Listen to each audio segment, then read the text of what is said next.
کہ آپ کو پتہ ہونا چاہیے کہ میں شیعہ کیوں ہوا۔ امام علی رضا علیہ السلام جو اہل بیت پاک کے ائمہ میں سے ایک جلیل القدر امام ہیں، آپ جب نیشا پور میں تشریف لائے تو نیشا پور میں پہلی مرتبہ جب آپ کی آمد ہوئی تو لوگ آپ کے انتظار میں تھے کہ رسول اللہ صلی اللہ علیہ وسلم کی اولاد کا یہ امام اور یہ عظیم ہستی آج ہماری بستی میں تشریف لا رہی ہے۔ بر زمینے کے نشانے کف پائے تو بود، سالہا سجدہ گہے صاحب نظراں خواہد۔ جہاں اللہ تعالیٰ کے مقبول اور اللہ کے محبوب گزر جاتے ہیں وہ زمینیں باعث برکت ہو جاتی ہیں۔ امت مسلمہ کے کثیر افراد آقا علیہ الصلوۃ والسلام کے کلمہ پڑھنے والے سرزمین نیشا پور پر جمع تھے کہ آج امام علی رضا علیہ السلام کی ہم زیارت فرمائیں گے، ہم زیارت کریں گے۔ جب آپ تشریف لائے آپ کے چہرے پر نقاب تھا، آپ کے گھوڑے کے آگے لوگ لپٹ رہے تھے اور اس کے قدموں کے ساتھ چمٹ رہے تھے۔ امام ابن حجر مکی علیہ رحمہ نے الصواعق المحرقہ کے اندر تفصیل کے ساتھ یہ واقعہ لکھا ہے، دیگر کتب سیر کے اندر موجود ہے۔ 20,000 سے زیادہ طلباء اور علماء قلم اور دوات لے کر بیٹھے تھے، کاغذات لے کر بیٹھے تھے کہ آج ہم امام علی رضا کی زبان مبارک سے نبی پاک صلی اللہ علیہ وسلم کی حدیث سنیں گے۔ حضرت امام علی رضا جب تشریف لائے، جب آپ نے چہرے سے نقاب ہٹایا، کئی لوگ آپ کے جلوے کو برداشت نہ کر سکے، بے ہوش ہو کر گرنے لگے۔ جب آپ ایک مقام پر ٹھہرے تو علماء نے عرض کی کہ حضرت آج ہم آپ کی زبان مبارک سے نبی کریم علیہ الصلوۃ والسلام کی حدیث مبارک سننا چاہتے ہیں، لیکن اس کے لیے ایک شرط ہے کہ آپ کوئی ایسی حدیث مبارک سنائیں جو آپ نے اپنے آباء و اجداد سے سنی ہو اور نبی کریم علیہ الصلوۃ والسلام کی حدیث ہو، اس میں باہر کی کوئی شخصیت نہ ہو، باہر کی کوئی ہستی نہ ہو، آپ نے اپنے ابا حضور سے سنی ہو، انہوں نے اپنے ابا حضور سے سنی ہو، انہوں نے اپنے ابا حضور سے سنی ہو، اس طرح نبی کریم علیہ الصلوۃ والسلام تک وہ حدیث مبارک جاتی ہو۔ حضرت امام علی رضا نے حدیث شروع کی، فرمایا حدثنی ابی موسیٰ الکاظم، مجھے یہ حدیث میرے ابا حضور امام موسیٰ کاظم نے سنائی۔ میرے ابا حضور فرماتے ہیں کہ مجھے یہ والد گرامی حضرت امام جعفر صادق نے یہ روایت سنائی۔ حضرت امام جعفر صادق فرماتے ہیں مجھے میرے ابا حضور حضرت امام محمد باقر نے یہ روایت سنائی۔ امام باقر علیہ السلام فرماتے ہیں کہ مجھے میرے ابا حضور حضرت امام زین العابدین رضی اللہ تعالی عنہ نے یہ روایت سنائی۔ امام زین العابدین فرماتے ہیں کہ میں نے اپنے ابا حضور امام حسین شہید کربلا امام حسین علیہ السلام کی زبان مبارک سے یہ روایت سنی۔ امام حسین فرمایا کرتے تھے کہ میں نے اپنے ابا حضور حضرت مولا کائنات علی المرتضیٰ رضی اللہ تعالیٰ عنہ کرم اللہ وجہ الکریم کی زبان مبارک سے یہ روایت سنی۔ حضرت علی شیر خدا فرماتے ہیں کہ میں نے نبی کریم علیہ الصلوۃ والسلام سے سنا۔ نبی کریم علیہ الصلوۃ والسلام فرماتے ہیں کہ میں نے جبریل علیہ السلام سے سنا، اور جبریل کہتے ہیں کہ اللہ تعالیٰ سے میں نے سنا۔ اللہ پاک ارشاد فرماتے ہیں۔ یہ حدیث کی سند ہے۔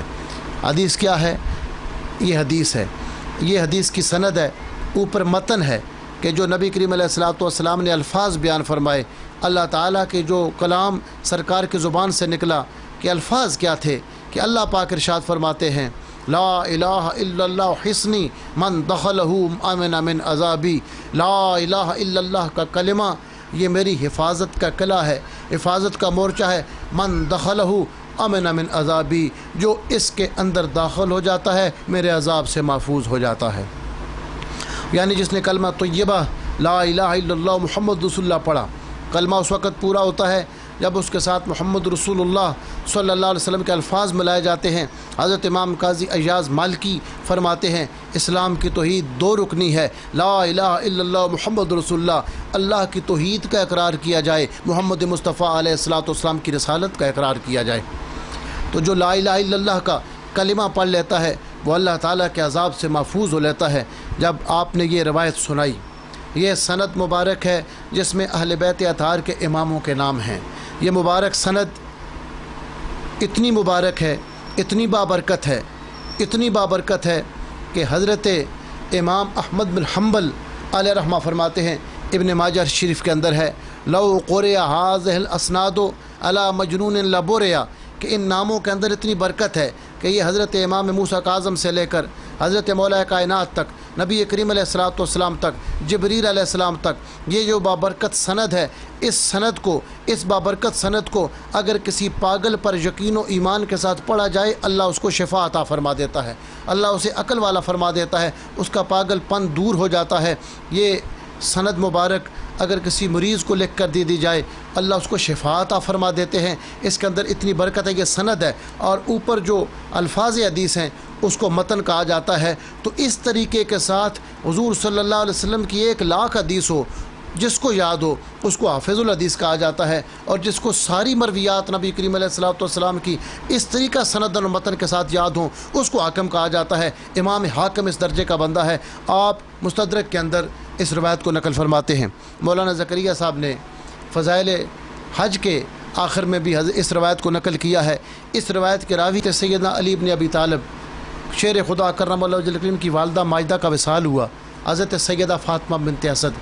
معجم کبیر کے اندر امام طبرانی علیہ رحمہ نے اس حدیث کو نقل کیا، دیگر کتب حدیث کے اندر یہ موجود ہے کہ نبی کریم علیہ الصلوۃ والسلام کی والدہ ماجدہ سیدہ طیبہ آمنہ سلام اللہ علیہ کے وصال کے بعد حضرت علی شیر خدا کی والدہ ماجدہ نے سرکار کو پالا اور اتنی محبت عطا فرمائی کہ سرکار کو یہ احساس بھی نہیں ہونے دیا کہ سرکار کی حقیقی والدہ ماجدہ کا وصال ہو چکا ہے۔ ٹانگ سے ہو گئی ہے۔ سیدہ فاطمہ بنت اسد مولا کائنات کی والدہ ماجدہ نے نبی کریم علیہ الصلوۃ والسلام کو اپنے بچوں سے زیادہ پیار دیا، اپنی حقیقی اولاد سے زیادہ پیار دیا۔ نبی کریم علیہ الصلوۃ والسلام کو آپ اپنے بچوں سے ڈبل حصہ دیتی تھیں کہ نبی کریم علیہ الصلوۃ والسلام کو یہ احساس نہ ہو کہ میری والدہ ماجدہ، ان کی کمی کا احساس آپ کو نہ ہو۔ جب سیدہ فاطمہ بنت اسد کا وصال ہوا تو نبی کریم علیہ الصلوۃ والسلام ان کی قبر مبارک میں لیٹے اور آپ نے اپنا کرتا مبارک ان کو کفن کے لیے دیا، اور سرکار نے پھر ارشاد فرمایا، البستہ لتلبس من ثیاب الجنہ، میں نے ان کو یہ لباس اس لیے دیا ہے کہ اس میرے لباس کی برکت سے اللہ پاک ان کو جنت کا اعلیٰ لباس عطا فرمائے گا۔ نبی کریم علیہ الصلوۃ والسلام کے کرتا مبارک، آپ کے لباس مبارک کی برکت سے ان کو اللہ تعالیٰ ایک اعلیٰ لباس، اعلیٰ مقام عطا فرمائے گا، اور فرمایا میں ان کی قبر مبارک میں اس لیے دفن کرنے سے پہلے لیٹا ہوں کہ میرے وجود کی برکت سے اللہ ان کی قبر کو وہ ستر کشادگی عطا فرمائے گا۔ نبی کریم علیہ الصلوۃ والسلام کی برکت آپ کی قبر مبارک کے اندر گئی، اور آپ سرکار کی قمیض مبارک اپنے ساتھ لے کر گئیں۔ ان کے وصال کے بعد نبی کریم علیہ الصلوۃ والسلام نے جو دعا فرمائی، حدیث پاک میں وہ دعا بیان ہوئی ہے، اللہم اغفر لی امی، اللہم اغفر لی امی بعد امی بحق نبیک والانبیاء الذین من قبلی۔ نبی کریم علیہ الصلوۃ والسلام نے فرمایا، یا اللہ میری اس ماں کے بعد ماں فاطمہ بنت اسد کی بخشش فرما دے، یا اللہ ان پہ مہربانی فرما دے، اپنی رحمت کے ساتھ یا اللہ ان کو ڈھانپ لے۔ میں تجھے اپنا بھی وسیلہ پیش کرتا ہوں، اپنے سے پہلے نبیوں کا بھی وسیلہ پیش کرتا ہوں۔ اپنا وسیلہ بھی پیش فرمایا، اپنے سے پہلے نبیوں کا وسیلہ بھی پیش فرمایا۔ اس کا مطلب یہ ہے کہ اللہ کی بارگاہ میں وسیلہ پیش کرنا اللہ کے مقبولوں اور اللہ کے محبوبوں کا جناب آدم علیہ السلام کی سنت بھی ہے، اور جناب سید المرسلین محمد رسول اللہ صلی اللہ علیہ وسلم کی سنت بھی ہے۔ نبی کریم علیہ الصلوۃ والسلام کا وسیلہ، اللہ تعالیٰ کے مقبول اور محبوبوں کا وسیلہ